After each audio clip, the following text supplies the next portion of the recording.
तो मैं बहुत बहुत धन्यवाद देना चाहता हूँ रेहाना फाउंडेशन के जो संस्थापक हैं, जो ऑर्गेनाइजर्स हैं, कि उन्होंने मुझे यहाँ आपके समक्ष बुलाया है अपनी बात रखने के लिए। हिंदी मेरी बहुत अच्छी नहीं है, पर फिर भी हिंदी में बोलूँगा। मैंने पीपीटी तैयार किया था, पर पीपीटी प्रोजेक्ट नहीं कर सकते हैं, पर मैं उसी के आधार पे अपनी बात रखूँगा, जिससे कि संपूर्ण बात मैं रख सकूँ। तो ये जो मैं बात करूँगा, ये 4 अलग अलग चीज़ों पे जोड़ के बना, क्योंकि आज का मैं आपको बताऊँगा, जिससे कि आपको एक अंदाज लगे कि क्या समस्याएं हैं जिसका हमें समाधान ढूंढना है। तो सरकार जो कह रही है वो 3-4 चीज़ें हमें बता रही है।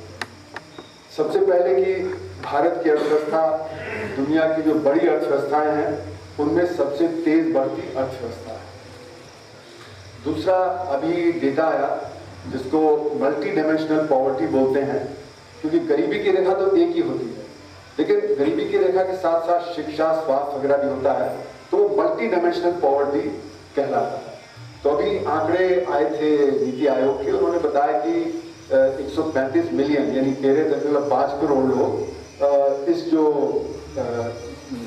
मल्टी डायमेंशनल पॉवर्टी है उसमें 2015-16 से 2019-21 के बीच में 135 मिलियन 13.5 करोड़ लोग वो उसके नीचे आ गए।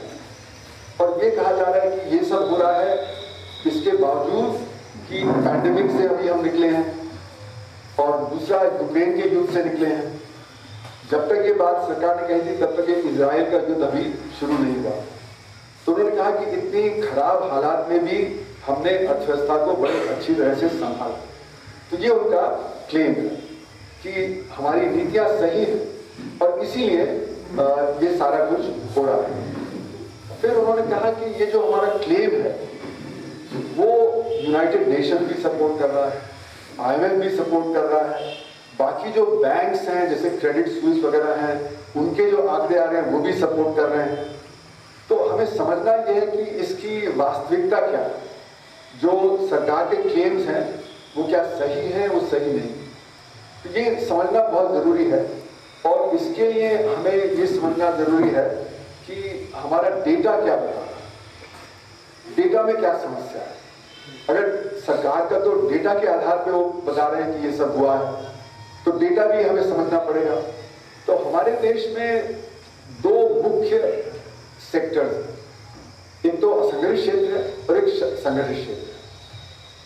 हमारे जो आंकड़े आते हैं वो संगठित क्षेत्र से आते हैं। असंगठित क्षेत्र के आंकड़े बहुत कम होते या नहीं आते, तो उसके लिए हमें इनडायरेक्ट देखना पड़ता है कि इनडायरेक्टली क्या होगा। और ये बात तो पिछले 7 साल में साफ है कि असंगठित क्षेत्र पे जबरदस्त प्रहार हुआ। पहले तो नोटबंदी का, फिर दूसरा प्रहार हुआ 2017 में, 2016 नवंबर में नोटबंदी आई, 2017 के जुलाई में GST आ गया, उसने भी जबरदस्त प्रहार किया हमारे असंगठित क्षेत्र। फिर तीसरा हमला हुआ 2018 में जब NBFC क्राइसिस आया। तो NBFC क्राइसिस का भी असली जो असर पड़ा वो हमारे असंगठित क्षेत्र पे पड़ा। और चौथा जो हुआ वो पैंडेमिक आया 2020 में, क्योंकि 2016 में, 2017 में, 2018 में और फिर 2020 में। तो ये जो बड़ा जो असर हुआ, इसका जो असर है वो हमारे जो ऑफिशियल आंकड़े हैं, सरकारी आंकड़े हैं, उसमें वो कैप्चर नहीं हुआ, वो उसको उसके बाहर है। तो जो गिरावट है अर्थव्यवस्था की, वो हमारे जो राष्ट्रीय आय के आंकड़े, GDP के आंकड़े होते हैं, उसमें वो दिखता नहीं। पर सरकार GDP के आंकड़ों के हिसाब से, राष्ट्रीय आय के आंकड़ों के हिसाब से अपना बताती है। तो जैसे उदाहरण के तौर पे जो हमारा कृषि का आंकड़ा होता है, ये मान लिया जाता है कि जो अनुमान है वो हो गया। मतलब कि अगर अनुमान है कि 3% का बढ़त होगा तो 3% की बढ़त हो गई, वो चाहे हुई या नहीं हुई, ये मान लिया जाता है कि उतनी बढ़त हो गई। खासकर जो हमारा क्वार्टरली डेटा आता है, हर क्वार्टर में डेटा GDP का आता है, उसमें ये मान लिया जाता है। दूसरी बात, जो हमारा एनुअल डेटा आता है साल के साथ, तो उसमें हमारे असंगठित क्षेत्र में 39 सब सेक्टर्स असंगठित क्षेत्र। ये जो सब सेक्टर्स हैं, इसमें से 29 जो हैं उनमें मान लिया जाता है कि जिस प्रकार से संगठित क्षेत्र चल रहा है उसी प्रकार से असंगठित क्षेत्र चल रहा है। असंगठित क्षेत्र के अलग से आंकड़े नहीं, तो संगठित क्षेत्र पे असर नहीं पड़ा पर असंगठित क्षेत्र पे बहुत असर पड़ा। तो इसलिए एक बढ़ते हुए सेक्टर से हम नाप रहे हैं कि एक घटते हुए सेक्टर, तो जो बढ़ता हुआ सेक्टर है वही दिखा रहा है कि हमारा जीडीपी को क्या हो रहा है। तो इसलिए जो समस्या है वो ये कि हम गलत आधार पे असंगठित क्षेत्र को नाप रहे हैं। आधार हो गया संगठित क्षेत्र, जबकि असलियत यह है कि असंगठित क्षेत्र तो गिर रहा था, संगठित क्षेत्र बढ़ रहा था। तो घटते हुए सेक्टर को हम बढ़ते हुए सेक्टर से नाप रहे हैं, तो वो मेथडोलॉजिकली सही नहीं है।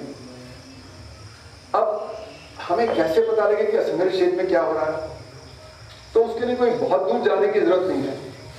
अगर आप देखें पिछले 6 साल में ई कॉमर्स बहुत तेजी से बढ़ा, 20%, 30%, 40% बढ़ा, जबकि अर्थव्यवस्था ऑफिशियल आंकड़ों में ही 6.5% बढ़ी।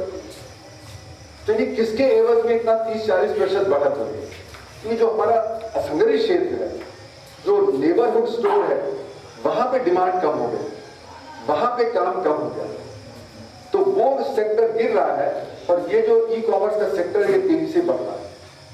तो डिमांड शिफ्ट हो गई है, ये गिरावट पे है, पर हमारे आंकड़े तो सिर्फ ई कॉमर्स और मॉल से आते हैं।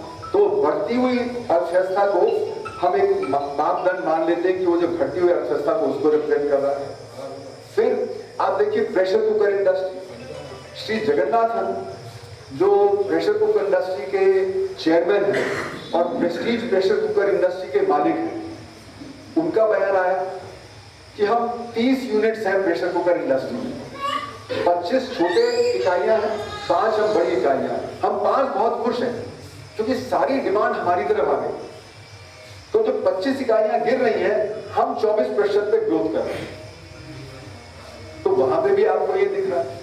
उसी तरह लगेज इंडस्ट्री, जिसमें वीआईपी इंडस्ट्री सबसे बड़ी है, उनका इंटरव्यू आया CNN पे। उन्होंने कहा कि 80% लगेज इंडस्ट्री में असंगठित क्षेत्र है, वहां पे गिरावट है, तो हम बहुत तेजी से बढ़ रहे हैं। उसी तरह लेदर गुड सेक्टर में देखिए, उसी तरह टेक्सटाइल सेक्टर में, सब जगह से ये आ रहा है कि संगठित क्षेत्र तो बढ़ रहा है, असंगठित क्षेत्र गिर रहा है। तो इसका मतलब है कि जो हमारा जो राष्ट्रीय आय का आंकड़ा है, जो जीडीपी का आंकड़ा है, वो बढ़ा चढ़ा के दिखाया जा रहा है, वो सिर्फ संगठित क्षेत्र के आधार पे है। तो जैसे कि अभी पैंडेमिक के बाद ये कहा गया कि के शेप रिकवरी है। के शेप का रिकवरी का मतलब है कि एक तो हाथ ऊपर जा रहा है और दूसरा हाथ नीचे जा रहा है। तो जो नीचे जाता हुआ हाथ है उसको हम रिप्रेजेंट कर रहे हैं ऊपर जाते हुए हाथ। तो हमारा जो बुनियादी तरीका है जो इसको नापने का, वो सही नहीं है। फिर आप देखिए कि सरकार का जो डेटा है उसमें कई तरह की कमजोरियां। अभी विवेक देबरॉय जो प्राइम मिनिस्टर की एडवाइजरी, इकोनॉमिक एडवाइजरी काउंसिल के चेयरमैन, और शाबका रवि जो उसके मेंबर, वो खुद कह रहे हैं कि डेटा में परेशानी है। क्यों कह रहे हैं? वो कह रहे हैं कि हमारा जो डेटा हम इकट्ठा करते हैं उसका आधार होता है सेंसस, जो हम 2011 में सेंसस लिया, उसके बाद 2021 में करना था, 2021 में सेंसस नहीं हुआ, 22 में नहीं हुआ, 23 में नहीं हुआ, अगले साल इलेक्शन में 24 में भी नहीं होगा, हो सकता है 2025 में। तो सेंसस का डेटा जो होता है वो अहम डेटा होता है, जिसके आधार पे आप देश में सर्वे करते हैं, डेटा इकट्ठा करते हैं। तो वो डेटा उपलब्ध नहीं है। तो जो ये विवेक देबरॉय और रवि बोल रहे हैं कि ये डेटा ही गलत है, तो प्राइम मिनिस्टर की इकोनॉमिक एडवाइजरी काउंसिल से आ रहा है कि डेटा सही नहीं है। और सरकार ने दूसरी जो चीज की कि जब कोई डेटा उनके मन मुताबिक नहीं होता उसको रिजेक्ट कर दिया। तो जैसे कंजम्पशन का डेटा आया 2017-18 में, वो दिखाया कि कंजम्पशन गिर गया तो उसको रिजेक्ट कर दिया कि ये सही नहीं। बेरोजगारी का डेटा 2019-20 में जो दिखा रहा है कि 45 साल के सबसे ऊंचे स्तर पे हमारे यहाँ देश में बेरोजगारी हो गई है। उसको भी रिजेक्ट कर दिया, ये डेटा सही नहीं है। तो दूसरा ये कर रहे हैं कि रिजेक्ट कर दे रहे हैं, जो डेटा एडवर्स है, जो डेटा उनके मन मुताबिक नहीं है, उसको रिजेक्ट कर दिया जाता है। फिर आप देखिए नोटबंदी के साथ, नोटबंदी का सब हम लोग का एक्सपीरियंस है। दुकानें बंद हो गई, मॉल बंद हो गए, प्रोडक्शन बंद हो गया, यहां तक कि लग्जरी कारों का सेल्स 45% गिर गया था नवंबर दिसंबर 2016 में। यानी कि जो जिसको पैसे की कमी नहीं है, जो अमीर है, अति अमीर है, जो लग्जरी कार खरीदेगा 25 लाख 50 लाख की, उसने तक अपनी खरीद फरोख्त कम कर दी। और बाकी आपको दिख ही रहा था कि जैसे मैंने अपनी जो नोटबंदी पे जो मेरी किताब है उसमें मैंने दिखाया कि हमारे देश की सबसे बड़ी मंडी सब्जी और फल की वो आजादपुर मंडी है। तो मैंने आजादपुर मंडी का डेटा लिया, तो नवंबर दिसंबर जनवरी फरवरी में जितना फ्रूट्स और वेजिटेबल्स आता था उसका आधा भी नहीं आ रहा, वो खेत में सड़ जा रहा था। आपने उस समय देखे होंगे एनडीटीवी पे ये खबर कि पंजाब के किसान जो शिमला मिर्च उसको फेंक दे रहे थे सड़क पे, टमाटर फेंक दे रहे थे, क्योंकि शिमला मिर्च 1 रुपए किलो बिक रही थी खेत पे। तो फसल काटने का भी जब लागत पूरी नहीं निकल रही थी। तो फूलों की मैंने देखा कि पूना में वो फूल का मार्केट बंद, फूल खेत में ही सड़ जा रहे थे। तो कृषि में भी जबरदस्त गिरावट थी। लेकिन हमारे ऑफिशियल आंकड़े उस समय के बताते हैं कि हमारी जो कृषि में 3.5% की बढ़त, तो उसमें कम से कम 50% गिरावट हो गई। क्योंकि आज हमारा जो फूड ग्रेन्स है, पैडी है, वीट है, वो आधा उत्पादन है और बाकी आधा उत्पादन हमारा सब्जियों का, फल का, फूलों का होता है। तो जो वो आधा उत्पादन है जिसको आप रोक नहीं सकते, उसमें कम से कम 50% की गिरावट है। तो इसका मतलब है कि हमारे 3.5% की ग्रोथ हो ही नहीं सकती।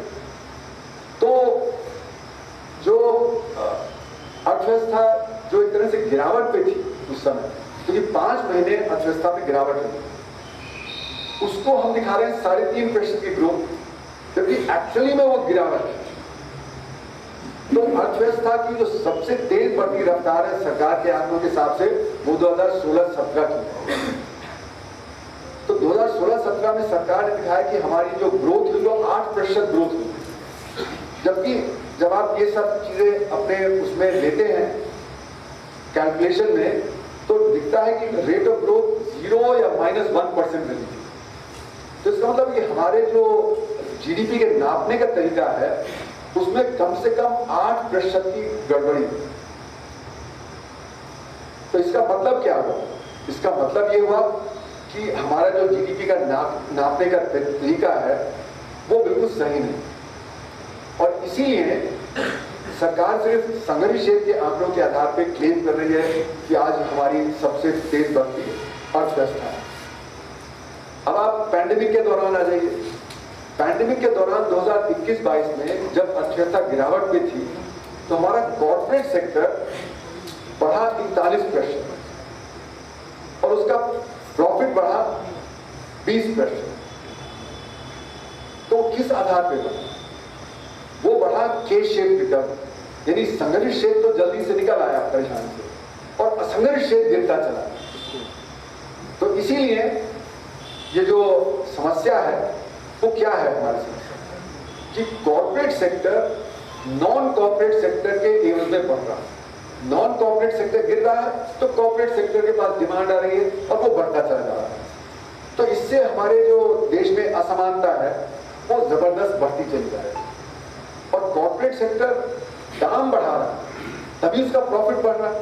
जब उसका सेल्स 41% बढ़ा, प्रॉफिट 20% बढ़ा, जब अर्थव्यवस्था बढ़ नहीं रही है, तो क्यों बढ़ा? क्योंकि वो दाम तेजी से बढ़ा रहा है। और दाम किस आधार पर बढ़ा रहे हैं? अपनी मोनोपोली के हिसाब से, क्योंकि उनकी मोनोपोली है बाजार में, तो मोनोपोली के चलते वो अपना तेजी से बढ़ा लेते हैं। पर अगर आप ऑफिशियल आंकड़े देखें पैंडेमिक के पहले के, तो ऑफिशियल आंकड़े ये दिखा रहे हैं कि अर्थव्यवस्था बराबर गिरावट पे थी। 2017-18 में क्वार्टर 4 में अर्थव्यवस्था 8% बढ़ी पैंडेमिक के पहले 2019-20 के क्वार्टर 4 में सिर्फ 3% बढ़ी। तो हमारी अर्थव्यवस्था में जो गिरावट है वो पैंडेमिक के पहले ही दिख रही थी, और उसकी वजह ये थी कि असंगठित क्षेत्र में जो डिमांड होनी चाहिए थी वो असंगठित क्षेत्र की डिमांड कम होती चली जा रही थी, क्योंकि उसमें गिरावट चल रही थी। तो सरकारी आंकड़े भी दिखा रहे हैं कि हमारी अर्थव्यवस्था की जो परेशानी है वो बकायदा बढ़ती चली जा रही थी, और उसका समाधान सरकारी नीतियों में नहीं था।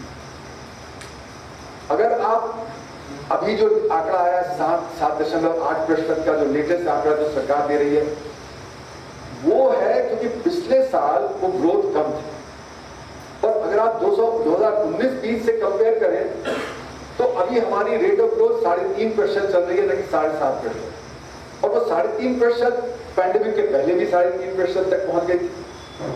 यानी कि जो पैंडेमिक से रिकवरी है वो अभी उस तरह की नहीं हो पाई है जैसे कि सरकार कहती है।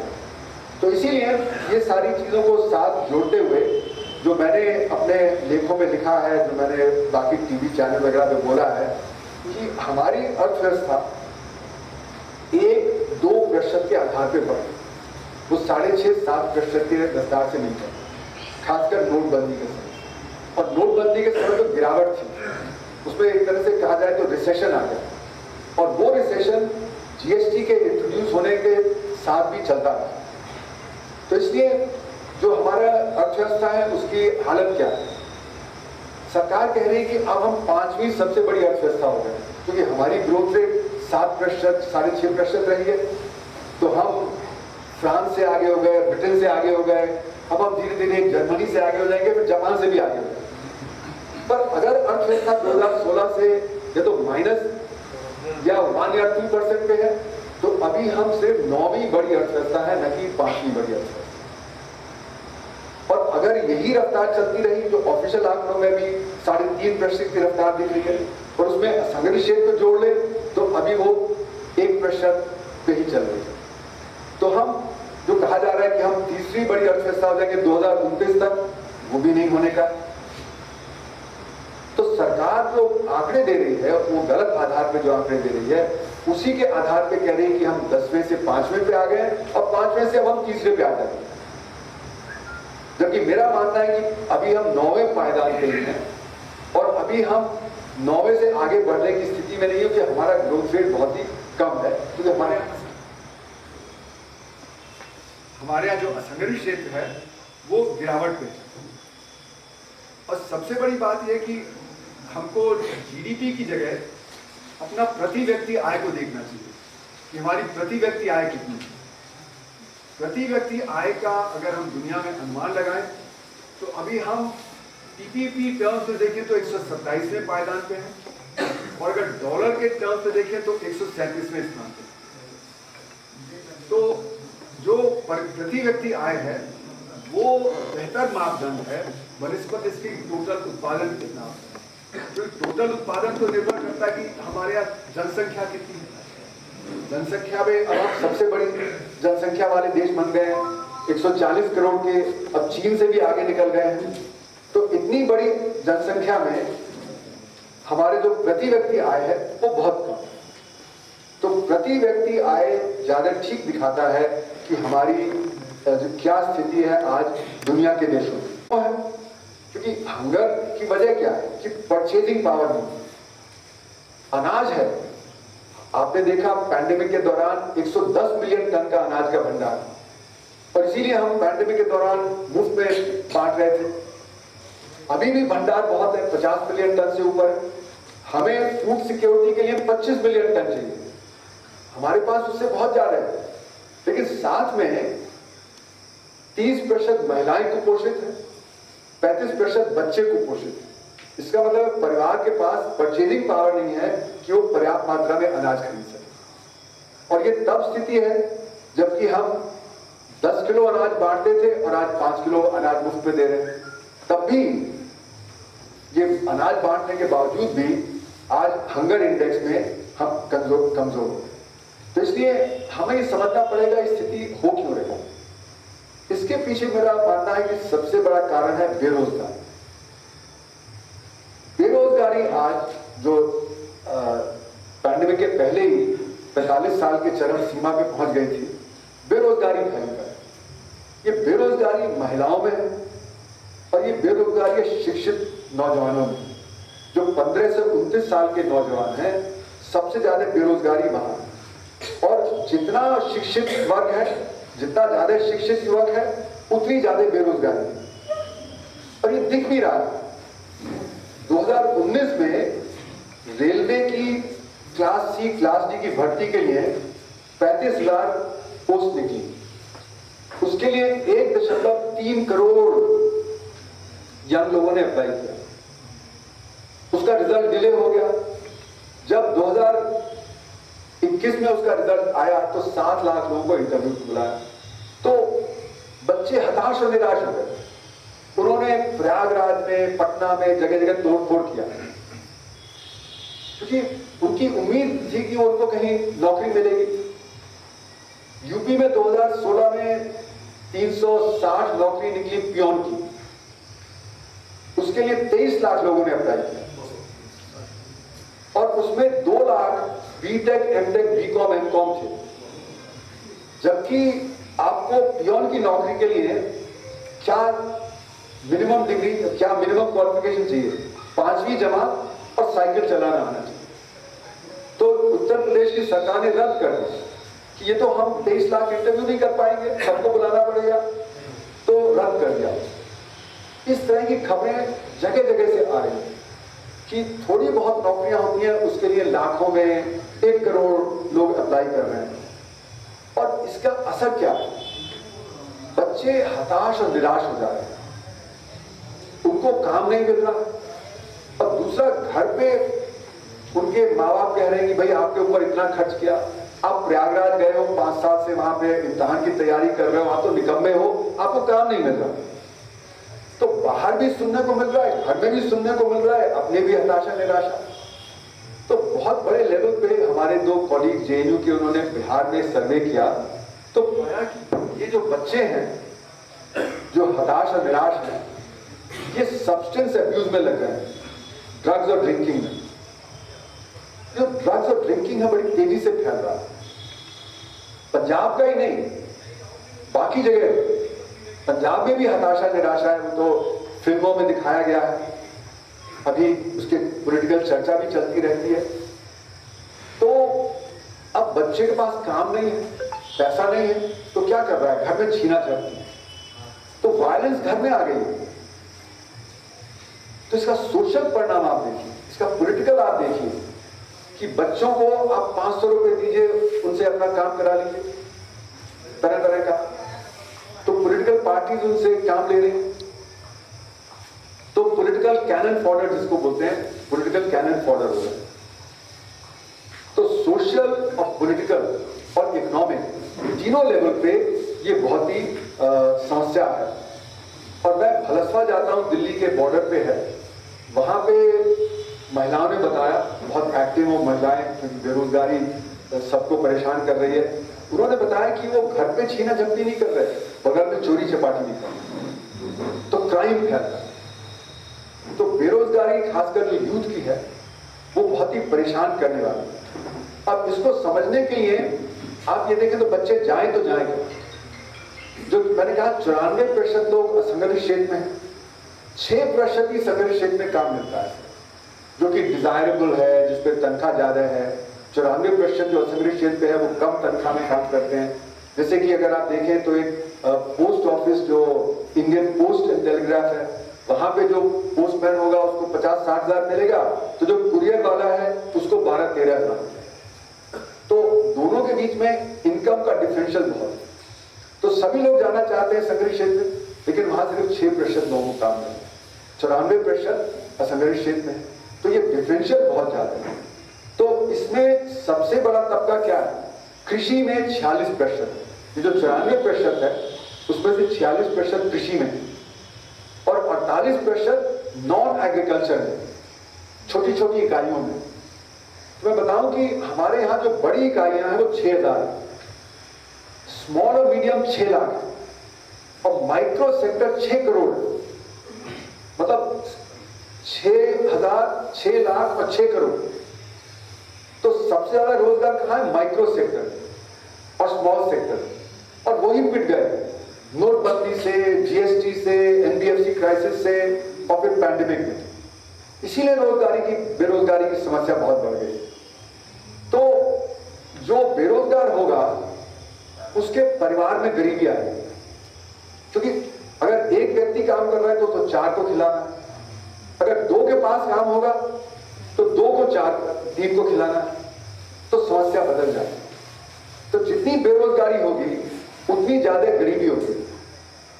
और हो ये रहा है कि कृषि में भी मैकेनाइजेशन हो रहा है। आप कृषि में जाएं तो लोग ट्रैक्टर, हार्वेस्टर, कंबाइन, थ्रेशर्स और आलू खोदने की मशीनें, सब तरह की मशीनें आ रही हैं, तो वहां पे भी रोजगार नहीं पैदा हो रहा। तो इसको हम बोलते हैं डिस्गाइज्ड अनएम्प्लॉयमेंट। मतलब परिवार के जो सदस्य हैं वो खेत पे जाते हैं लेकिन वहां काम नहीं। तो डिस्गाइज्ड अनएम्प्लॉयमेंट मतलब वो एक तरह से अनएम्प्लॉयड है, वो प्रोडक्शन में कोई कंट्रीब्यूशन नहीं कर रहे।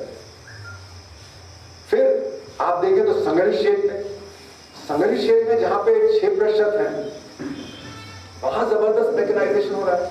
मारुति की फैक्ट्री आप जाके कभी देखें तो बड़े बड़े रोबोट्स हैं, 10 लोग काम कर रहे हैं और 20 रोबोट्स हैं, और रोबोट्स की संख्या बढ़ती चली जा रही है। तो पहले मारुति की एक कार 58 सेकंड में बनती थी, अब एक कार 40 सेकंड में बनती है। मतलब हर 40 सेकंड में एक नई कार निकलती है मारुति की फैक्ट्री से। क्यों? क्योंकि रोबोट्स बहुत सारे इंट्रोड्यूस कर दिए। जितने आप रोबोट्स इंट्रोड्यूस करेंगे उतना रोजगार कम हो जाएगा। तो हमारे संघर्ष क्षेत्र में 1990 में जब नई आर्थिक नीति आई तब भी 6% लोग काम करते थे और आज भी 6% लोग काम करते हैं। क्यों? क्योंकि ऑर्गेनाइज सेक्टर जहां पे 80% इन्वेस्टमेंट होता है वो सारा मैकेनाइज्ड है, और अब आर्टिफिशियल इंटेलिजेंस आ रहा है, उससे और भी ज्यादा जो हो रहा है, जो हमें दिख रहा है। 1990 में हमको बैंक के सारे काम करने के लिए बैंक में जाना पड़ता था, पैसा निकालना है, पासबुक भरवानी है, चेक देना है। आज सारा कुछ आप बैठे बैठे घर पे कंप्यूटर से कर लेते हैं। ज्यादा आपको एटीएम से पैसा निकालना है, बैंक के अंदर ही जाना, पासबुक भरवानी है, मशीन से भरवा लीजिए। तो बैंकों का काम 1000 गुना बढ़ गया, लेकिन जो बैंक के एम्प्लॉयज उनकी संख्या आधी हो गई। रेलवेज है, रेलवेज में 1990 में 14 लाख लोग काम करते थे, रेलवेज का जबरदस्त एक्सपेंशन हो गया, वहां पे अब 4.5 लाख लोग काम करते हैं। तो ऑटोमेशन, मैकेनाइजेशन, इनके चलते हुए आपको काम नहीं मिलेगा ज्यादातर सेक्टर में, और इसीलिए जो हमारी बेरोजगारी की समस्या है वो बढ़ती चली जा रही है। तो बेरोजगार किसको हम कहते हैं और किस प्रकार का? तो जो 15 साल से 64 साल की उम्र के बीच है उनको हम मानते हैं कि वो उनको वर्क फोर्स में होना चाहिए, उनको काम करना है। तो आंकड़े अलग अलग हैं, सरकारी आंकड़े कुछ कहते हैं। सीएमआई का आंकड़ा जो centre for monitoring Indian economy है उसका आंकड़ा बताया था कि अभी भी 45% लोग ही उस एज ग्रुप के काम में आ रहे हैं। सरकार का आंकड़ा ज्यादा दिखाता है, वो 48% दिखा रहा है। पर सवाल यह है कि बाकी बच्चे क्या कर रहे हैं? क्योंकि और जो बड़े देश हैं जैसे अमेरिका हो गया, चीन हो गया, ब्राजील हो गया, वहां पे इस एज ग्रुप के 65% काम में है। हमारे यहाँ 45%, 20% कम क्यों? क्योंकि ये जो 20% जो कम है, यही एक तरह से रोजगार जिनके पास नहीं है, वही एक परेशानी का दौर है। अगर सन 91 को देखें तब भी हमारा, इसको हम लेबर फोर्स पार्टिसिपेशन रेट बोलते हैं, ये लेबर फोर्स पार्टिसिपेशन रेट सन 91 में भी 58% था, जो गिर के 45% हो गया। काम नहीं मिल रहा, तो लोगों ने काम ढूंढना बंद कर दिया। तो 19 करोड़ लोग जिनको काम में होना चाहिए, जो काम नहीं कर रहे हैं, काम नहीं ढूंढ रहे हैं, क्योंकि उनको काम मिल नहीं रहा। तो ये बहुत बड़ी संख्या है, और इसको हम अपने बेरोजगारी के आंकड़ों में गिनते नहीं। जो 15 से 64 साल के जो लेबर फोर्स में हैं उन्हीं को गिनते हैं। ये जो 19 करोड़ लोग जो काम नहीं ढूंढ रहे उनको हम नहीं गिनते। तो इसीलिए हमने अपनी एक रिपोर्ट तैयार की जो पिछले साल हम लोगों ने रिलीज की थी 11 अक्टूबर को। तो वो रोजगार और बेरोजगार की समस्या देश में क्या है, ये तो हिंदी का हमारा एग्जीक्यूटिव समरी का ट्रांसलेशन है। पूरी रिपोर्ट 110 पेज की है। उसमें हमने ये कैटेगराइज किया कि 4 तरह की बेरोजगारी होती है। ये 4 तरह की बेरोजगारी क्या है? पहला है कि आप काम ढूंढ रहे हैं और नहीं मिलता, उसको बोलते हैं अनएम्प्लॉयड। फिर दूसरा है आपने काम ढूंढना बंद कर दिया, आप लेबर फोर्स में है ही नहीं, वो 19 करोड़। तीसरा है जो मैंने बताया कि कृषि में आप खेत पे जाते हैं पर कोई काम नहीं है, पर आपको गिन दिया जाता है कि आप एम्प्लॉयड हैं, उसको हम बोलते हैं डिस्गाइज्ड अनएम्प्लॉयड, मतलब छुपी हुई अनएम्प्लॉयड। कहने को एम्प्लॉयड है पर एक्चुअली में कुछ काम नहीं। और जो चौथा है वो है अंडर एम्प्लॉयड, मतलब आप बाजार में खड़े हैं बोझा ढोने के लिए, काम नहीं मिल रहा। आप चौक पे खड़े हैं, अभी हम लोग का एक सेमिनार हुआ था ट्राइबल रिसर्च इंस्टीट्यूट रांची में, तो ट्राइबल रिसर्च इंस्टीट्यूट के बाहर भीड़ लगी हुई थी ट्राइबल्स की। वो कह रहे थे कि साहब हफ्ते में 2 दिन भी नहीं काम मिल रहा, तो अंडर एम्प्लॉयड। तो इनकी संख्या बहुत है हमारे देश में, क्योंकि हमारे देश में देखिए महंगाई, वो बेरोजगारी भत्ता नहीं है जो अमीर देशों में होता है कि अगर आपका जब काम छूट गया तो आपको 12 महीने 18 महीने आपको बेरोजगारी भत्ता मिलेगा तो आप काम ढूंढ सकते हैं। हमारे यहाँ तो है नहीं, और गरीबी है तो तुरंत आपको कुछ ना कुछ काम करना पड़ेगा। आप सिर्फ बोझा ढोएंगे, आप रिक्शा चलाएंगे, आप ठेला चलाएंगे, और फिर मान लिया जाएगा तो आपको तो रोजगार मिल गया, तो आप रोजगार की संख्या में आ गए। पर एक्चुअली में जो बाजार पे खड़ा हुआ है जो ठेले वाला, उसको हो सकता है कि दिन में 2 घंटे का काम मिले, रिक्शा वाला खड़ा हो सकता है 3 घंटे का काम मिले दिन में, तो अंडर एम्प्लॉयड। तो हमारे यहाँ अंडर एम्प्लॉयमेंट बहुत ज्यादा है, अनएम्प्लॉयमेंट इतना नहीं, अनएम्प्लॉयमेंट 4%, 5%, 6%, पर अंडर एम्प्लॉयमेंट 15-16%। तो असली जो है बेरोजगारी की समस्या, वो हमने जब ये सब अपने रिपोर्ट में आंका तो हमने देखा कि 320 मिलियन यानी 32 करोड़ लोगों के पास तो कुछ ढंग का काम है, 28 करोड़ के पास ढंग का काम नहीं। तो समस्या बहुत बड़ी है। सरकार के जैसे विवेक वगैरह कह रहे हैं कि नहीं, अगर हम 5 बिलियन से 8 बिलियन जॉब क्रिएट कर लेते हैं तो समस्या का हल हो जाएगा। तो मैंने ये दिखाया, अभी हिंदू में आर्टिकल था मेरा 2 महीने पहले, कि समस्या 28 करोड़ की है, 280 मिलियन की, तो 5 बिलियन 8 बिलियन से काम नहीं चलने वाला। और हर साल कितने बच्चे हैं जो तैयार होकर मार्केट में आ रहे हैं जिनको काम मिलना चाहिए, उनकी संख्या 24 मिलियन यानी 2.4 करोड़। तो 2.4 करोड़ तो हर साल चाहिए, और जो बैकलॉग है वो 28 करोड़ का है। तो सरकार के जो मुलाजिम है वो कह रहे हैं 5 से 8 मिलियन से काम चल जाएगा। तो मैं तो कह रहा हूं कि ये ऊंट के मुंह में जीरे के बराबर है। आपको तो 280 मिलियन के बारे में सोचना चाहिए, और हर साल जो 24 मिलियन आ रहे हैं उनके बारे में सोचना चाहिए। और जो 24 मिलियन आ रहे हैं उनमें से सिर्फ 5 लाख को ही कोई संग्रहित क्षेत्र का काम मिलेगा, तो कोई समस्या का हल नहीं। सरकार की भी नौकरी समस्या का हल नहीं, क्योंकि जो टोटल हमारा जो वर्कफोर्स है उसका महज 3% सरकारी नौकरी में, पब्लिक सेक्टर में है, म्यूनिसिपैलिटी में है, स्टेट गवर्नमेंट में है, सेंट्रल गवर्नमेंट में है। तो 3% की समस्या नहीं है।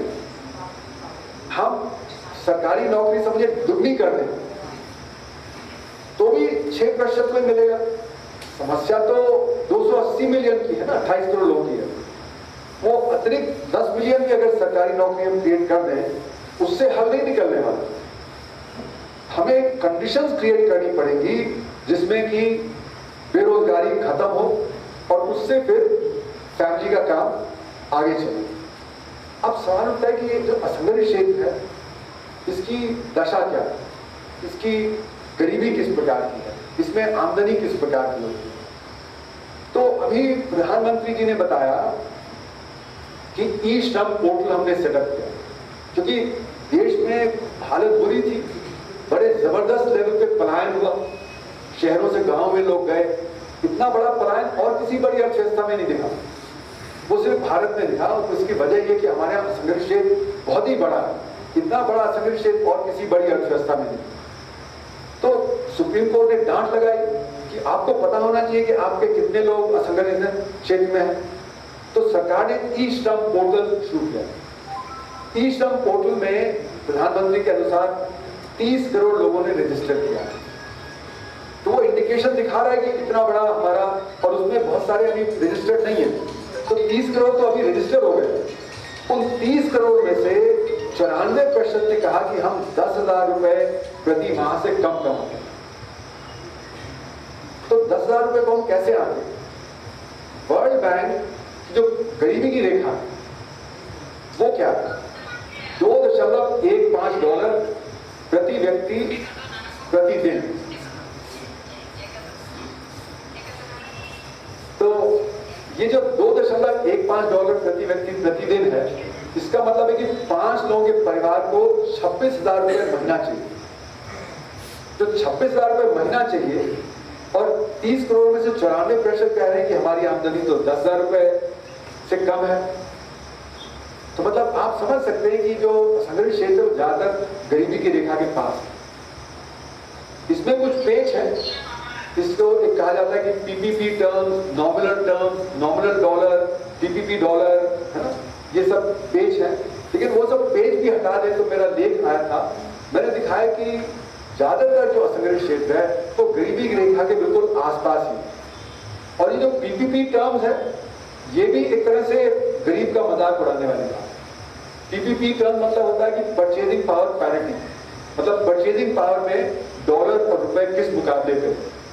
तो उसकी मैं टेक्निकलिटी में नहीं जा रहा, पर लेकिन हम लोग को सस्ता लेबर मिलता है तो हमारी स्थिति उतनी खराब नहीं है जितनी कि हमारे नॉमिनल डॉलर में दिखती है।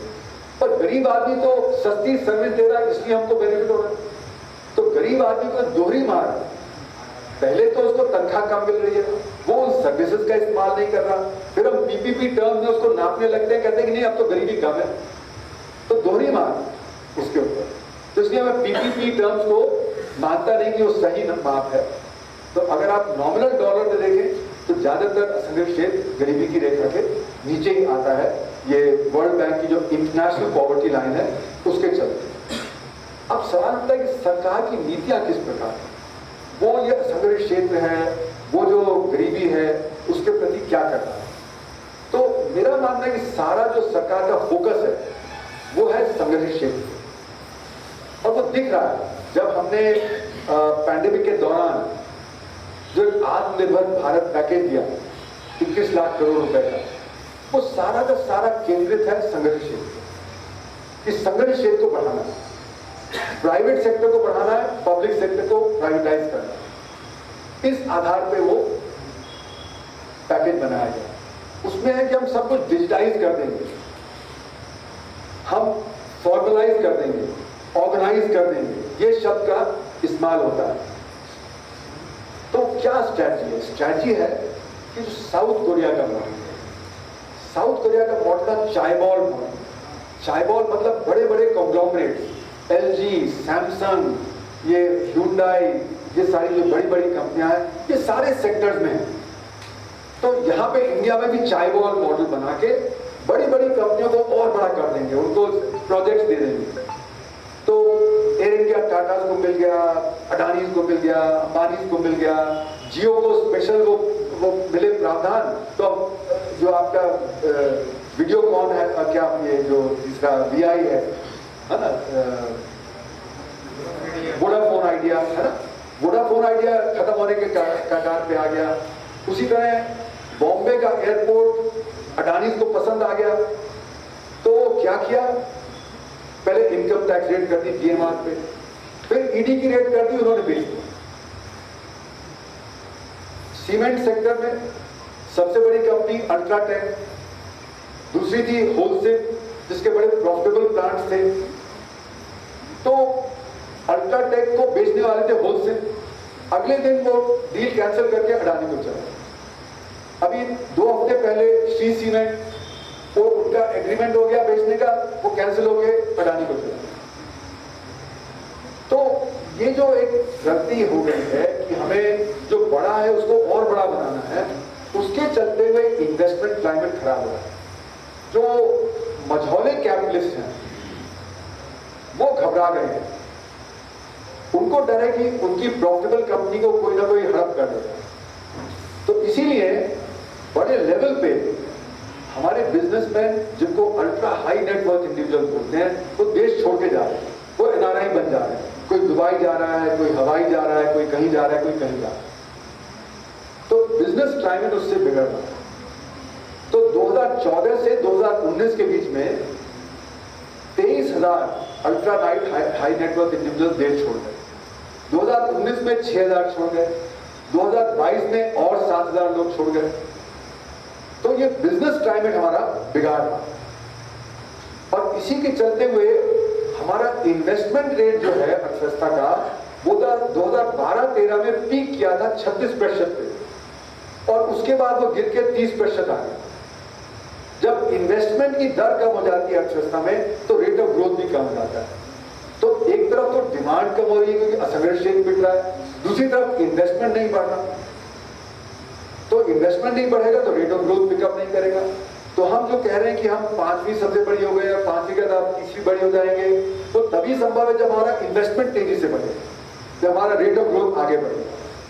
तो इसीलिए मेरा मानना है कि ये जो नीतियां हैं, इसमें असंगठित क्षेत्र को अदृश्य कर दिया है, इनविजिबलाइज, क्योंकि डेटा में नहीं आता। और आप कह रहे हैं कि हमारी तो 6-7% की ग्रोथ है, तो कुछ करने की जरूरत नहीं है। तो उनके लिए कोई स्पेशल पैकेज नहीं है, सारा का सारा पैकेज वो है संगठित क्षेत्र के लिए।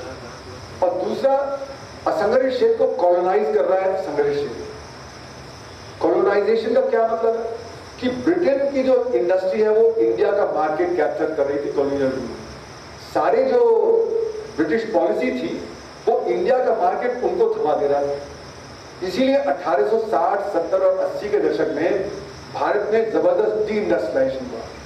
जो टेक्सटाइल इंडस्ट्री बड़ी होती थी खत्म हो गई, जो मेटलर्जी इंडस्ट्री बड़ी होती थी वो खत्म हो गई, जो शिप बिल्डिंग इंडस्ट्री थी वो खत्म हो गई, क्योंकि सारा का सारा मार्केट ब्रिटिश पावर ने हथिया। वही आज हो रहा है कि संगठित क्षेत्र असंगठित क्षेत्र को कॉलोनाइज कर रहा है, वो उसके मार्केट को कैप्चर कर रहा है।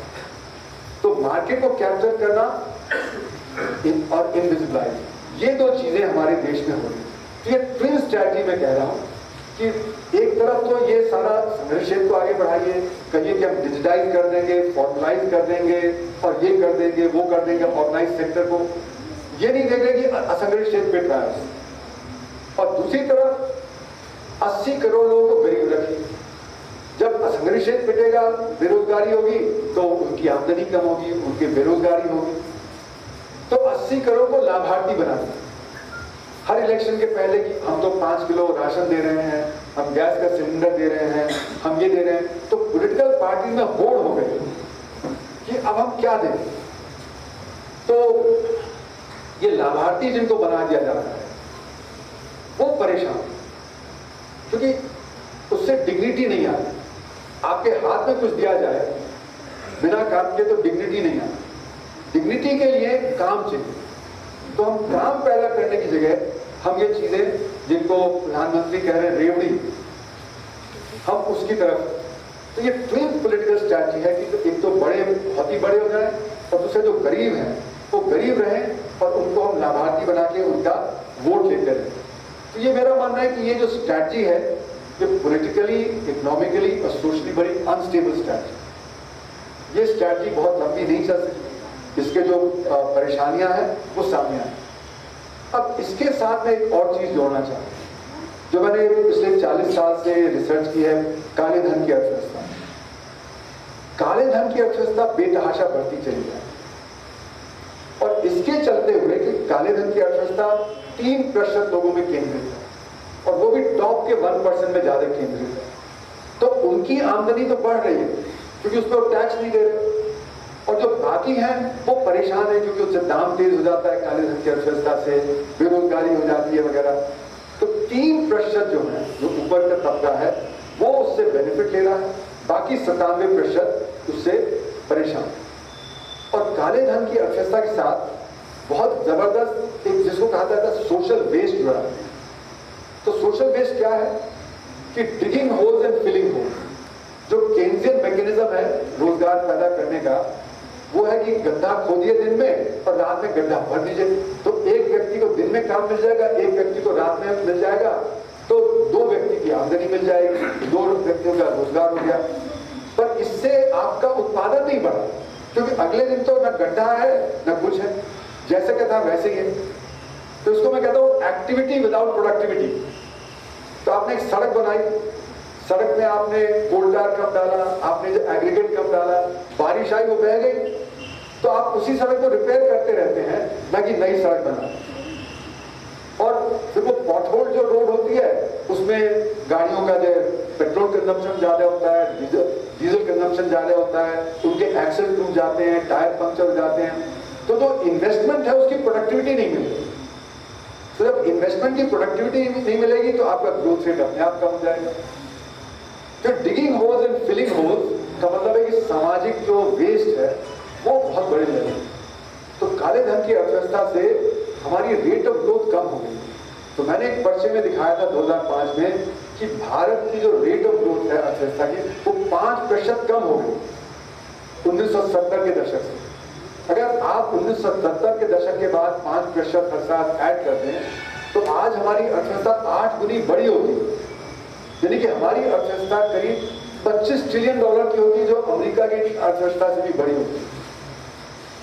तो हमें हर साल $22 ट्रिलियन का नुकसान हो रहा है कि काले धन की अर्थव्यवस्था की वजह से, जो 1970 में 10% से ज्यादा हो गई थी और अब वो 60% के करीब था। तो काले धन की अर्थव्यवस्था के चलते असमानता, जो बाकी जो बेरोजगारी, क्योंकि अगर अर्थव्यवस्था $25 ट्रिलियन की होती न कि $3.5 ट्रिलियन की, तो उतना रोजगार ज्यादा होता, उतनी खुशहाली ज्यादा होती, हमें हर एक की 8 गुना ज्यादा आमदनी होती। तो हम जो खरीद पाते हैं मार्केट में 8 गुना ज्यादा खरीदते। अंबानी साहब जो $100 बिलियन के, वो $800 बिलियन के होते, दुनिया के सबसे अमीर होते, न कि जेफ बेजोस और ये। तो काले धन की अर्थव्यवस्था के चलते हुए बहुत ज्यादा पॉलिसी फेलियर होता है, जिसको चिदम्बरम साहब ने अपने 2005 के बजट में कहा, expenditures don't lead to outcome. हम खर्चा करते हैं बजट से, लेकिन उसका फायदा नहीं मिलता, आउटकम नहीं आता। क्यों? क्योंकि पैसा खा पी लिया जाता है। जिसको राजीव गांधी ने बताया था 1988 में कि जब ₹1 भेजते हैं तो 15 पैसे जमीन पे पहुंचता है। तो अगर आपको स्कूल बनाना है तो स्कूल नहीं बना पाएंगे टाइम पे, आपको जो हेल्थ का देना है तो हेल्थ का आप नहीं दे पाएंगे टाइम पे, सड़क बनानी है तो सड़क नहीं बना पाएंगे टाइम पे। तो काले धन की अर्थव्यवस्था के चलते हुए जितनी समस्याएं मैंने पहले कही थी वो और ज्यादा मैग्नीफाई हो जाती, वो बड़े मैग्नीफाइड फॉर्म पे, और हम काले धन की अर्थव्यवस्था को कंट्रोल नहीं कर पाते। क्योंकि अभी भी आप देखें तो जो 2G स्पेक्ट्रम था या जो कोलगेट वाला था, उस तरह के बड़े तो मुद्दे सामने नहीं आए, लेकिन रोज आप देखें तो नए मुद्दे सामने आए। और 30,000 करोड़ का ड्रग्स आ गया अडानी पोर्ट से, गुजरात से। आज तक पता नहीं लगा वो कौन लाया, कहां से लाया, क्यों लाया। वो 30,000 करोड़ रुपए का आया, उसके 2 महीने बाद 2,000 करोड़ का और पकड़ा गया। तो ड्रग्स आ रहे हैं, ड्रग्स बिक रहे हैं सारे देश में, लेकिन पकड़ नहीं पा रहे क्यों, कौन कर रहा है, क्यों कर रहा है। उसी तरह जीएसटी है, जीएसटी का कलेक्शन बढ़ रहा है, पर जीएसटी कौन देता है? संगठित क्षेत्र। असंगठित क्षेत्र तो जीएसटी से बाहर है।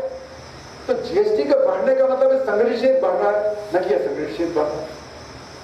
अगर काले धन की अर्थव्यवस्था पे हम अंकुश लगा पाते होते तो हमारा टैक्स जीडीपी रेशियो बढ़ जाता। आज दुनिया में हम one of the least tax nation है। हमारा टैक्स जो जीडीपी का रेशियो है वो 16-17% पे अटका हुआ है, जबकि वो और देशों में 22-23 होता है, अमीर देशों में और भी ज्यादा होता है। तो अगर ये 60% पे हम अंकुश लगा पाते काले धन की अर्थव्यवस्था पे, तो हमारा भी जो टैक्स जीडीपी रेशियो है वो 41% पहुंच जाता है। तो आज हम कहते हैं कि हमारे पास शिक्षा के लिए साधन नहीं है, स्वास्थ्य के लिए साधन नहीं है, रोजगार पैदा करने के लिए साधन नहीं है। अगर ये 24% अतिरिक्त आता होता तो हम शिक्षा पे भी देते, स्वास्थ्य पे भी देते, हमारा जो बजट में डेफिसिट 10% है वो 14% का सरप्लस हो जाता। तो आज जो डेफिसिट है उसके लिए हमें मार्केट से बोरो करना पड़ता है, और मार्केट से बोरो करते हैं तो उस पर इंटरेस्ट पे करना पड़ता है। जब इंटरेस्ट पे करते हैं तो वो डेवलपमेंट के लिए उपलब्ध नहीं होता पैसा। तो काले धन की अर्थव्यवस्था पे अंकुश लगाने से हमारा डेवलपमेंट तेज हो जाएगा, और जो इंटरेस्ट बर्डन वो कम होगा, वो भी हम डेवलपमेंट पे लगा पाएंगे। तो लाखों करोड़ रुपया अतिरिक्त मिल जाएगा शिक्षा पे, स्वास्थ्य पे, रोजगार पे लगाने के लिए। और अमर्त्य सेन ने 1986 में एक लेख लिखा था। उन्होंने कहा कि 1947 में भारत, चीन, कोरिया, हम सब एक ही लेवल पे थे, गरीबी में, भुखमरी में, अज्ञानता में वगैरह, वो आगे निकल गए। तो उन्होंने बताया कि क्यों। उन्होंने शिक्षा पे और स्वास्थ्य पे जबरदस्त तवज्जो दी। मलेशिया ने 10% 3% GDP का शिक्षा पे लगा है। हमारे यहाँ कभी हमने 3.8% से ज्यादा नहीं लगा, जबकि इंटरनेशनल उसमें 6% लगाना चाहिए। स्वास्थ्य में मैक्सिमम हमने 1.3% लगाया, जबकि 3% लगाना चाहिए। तो हम स्वास्थ्य के मामले में कमजोर है, शिक्षा के मामले में कमजोर है। और वो पैंडेमिक में दिखा, जिस प्रकार से गांव में, जिस प्रकार से छोटे शहरों में किसी के पास कोई सुविधा नहीं थी, कोई डॉक्टर नहीं था जिसको वो जा सके। मैंने 25 डिस्ट्रिक्ट में संदीप पांडे की मदद से एक जूम कॉल किया मई में 2021 में, जब ये डेल्टा वेव चल रहा था। वो कह रहे हैं कि साहब पता ही नहीं लग रहा, सांस फूलती है, मर जाता है आदमी, डॉक्टर नहीं है, दवा नहीं है। और कितने बॉडीज को फ्लोट किया लोगों ने गंगा में, कितना गंगा के किनारे पे दबा दिया, तो एक्चुअल में कितनी डेथ हुई उसके बारे में आंकड़े ही नहीं है हमारे। तो ये दिखा रहा है कि जो समस्या है वो स्वास्थ्य की, शिक्षा की, ये बहुत ही भयंकर समस्या है देश में। और वो इसलिए क्योंकि साधन सरकार के पास नहीं आ रहे, वो ब्लैक इकोनॉमी से फ्लाइट ऑफ कैपिटल देश के बाहर निकल जाते हैं। तो हम लोगों ने एक अनुमान लगाया कि 1948 से 2012 के बीच में करीब $2 ट्रिलियन का नुकसान हो गया देश में, जो देश के बाहर चला गया। ये भी अपने आप में एक कॉम्प्लिकेटेड चीज है कि देश से कैसे बाहर पैसा जाता है, हवाला से जाता है, राउंड ट्रिपिंग के जरिए स्टॉक मार्केट से आ जाता है, वगैरह वगैरह। और एक इंटरनेशनल फाइनेंशियल आर्किटेक्चर है जो उसको मदद करता है। तो 90 टैक्स हेवन है दुनिया में, और टैक्स हेवन का काम ही है कि वो मदद करें कि काला धन कैसे बाहर जाए। लंदन भी एक तरह से टैक्स हेवन है, न्यूयॉर्क भी टैक्स हेवन है, अमेरिका में डेलावेयर भी टैक्स हेवन है, ऑस्ट्रिया भी टैक्स हेवन है, मलेशिया भी टैक्स हेवन है। तो 90 टैक्स हेवन है दुनिया, जिनके जरिए से ये पैसा बाहर निकाला जाता है। तो ये जो अपनी स्थिति है उसको मैं समाप्त करूं तो जो हमारा उत्पादन है और गरीबी का आंकड़ा, ये दोनों सही नहीं, इनमें गलतियां, इनको हमें सही करके दुरुस्त करके देखना पड़ेगा। फिर असंगठित क्षेत्र जो पिटा है नोटबंदी के बाद से, तो वहां पे 10 से 12 लाख करोड़ रुपए की आमदनी कम हो हर साल, और जो लाभार्थी की तरफ में दिया जा रहा है वो 3 से 4 लाख करोड़ रुपए। तो 7 साल में जो नुकसान हुआ है असंगठित क्षेत्र का, वो हुआ है 70 से 80 लाख करोड़ रुपया, जबकि जो उनको मिला है वो 21 लाख करोड़ रुपया। पर 21 लाख करोड़ रुपया हाथ में आया, जो नुकसान हुआ 70 से 80 लाख करोड़ रुपया, वो दिखता नहीं है।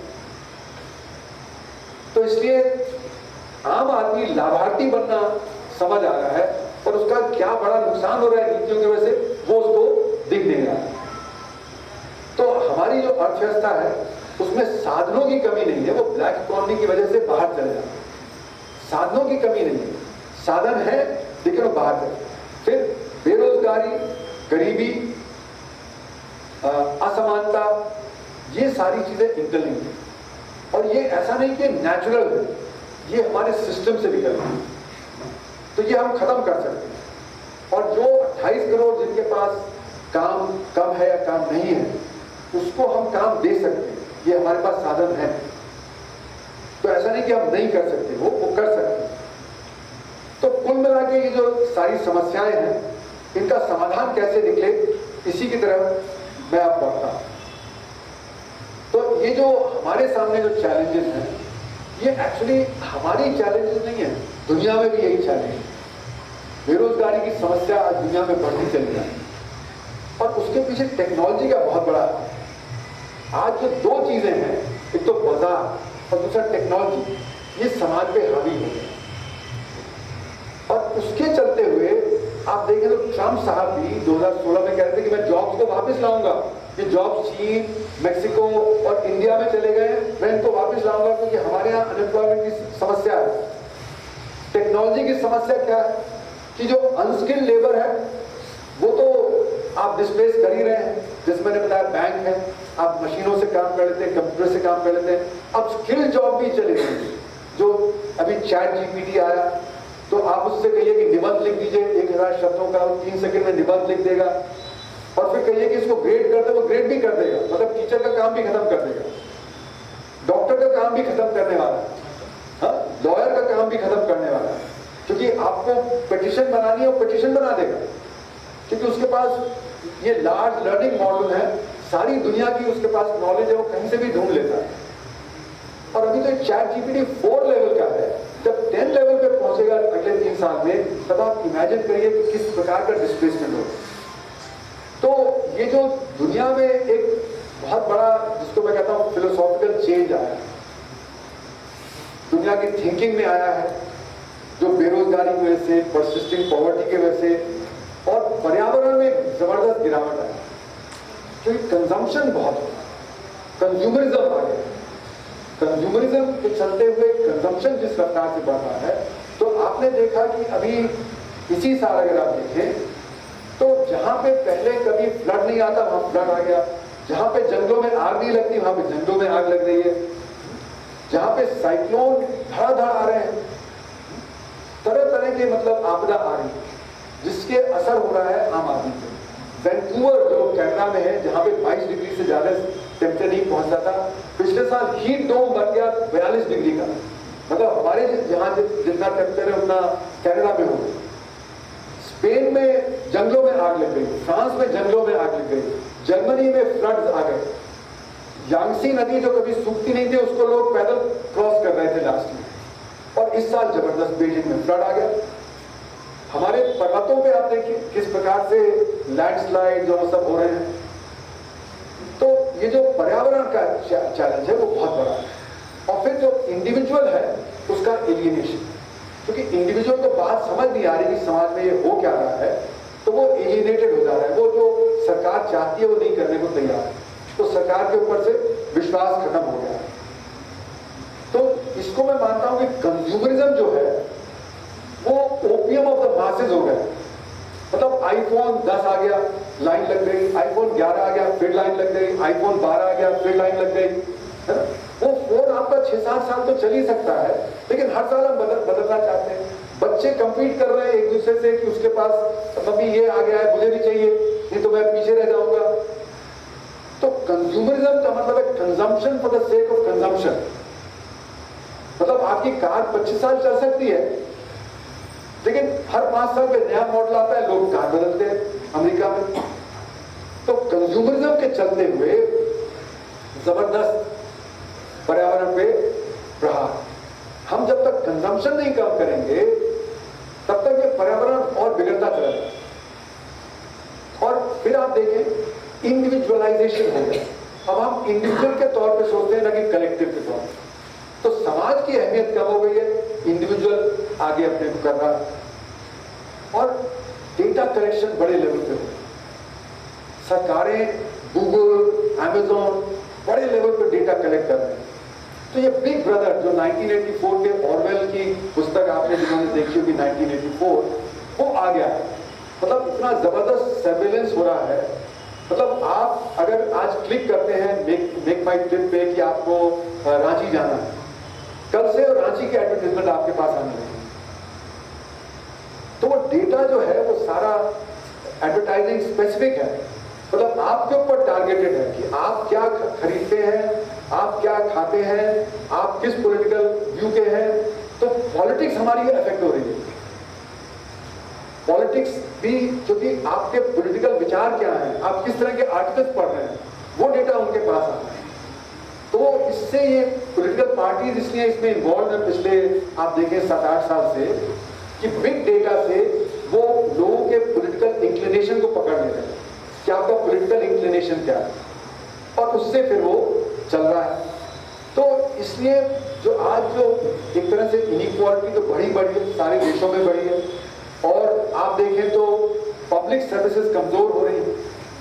पब्लिक सर्विसेज के कमजोर होने की क्या वजह है कि कैपिटल बड़ी तेजी से एक देश से दूसरे देश जाता है। तो इसके चलते हुए एक नया टर्म है called BEPS, base erosion profit shifting. मतलब आपका टैक्स का बेस कट जाता है। जो बड़ी बड़ी कंपनियां हैं, गूगल है, अमेज़न है, स्टारबक्स वगैरह है, वो आयरलैंड में जाके चली गई क्योंकि वहां टैक्स रेट कम। तो टैक्स रेट कम है तो उसकी वजह से वहां पे उन्होंने कॉर्पोरेट हेडक्वार्टर बना लिया। तो जो सरकारों को टैक्स मिलना चाहिए था वो कम हो गया, तो पब्लिक सर्विसेज को काट दिया। दूसरा जो बड़ा असर हुआ वो रेस टू द बॉटम।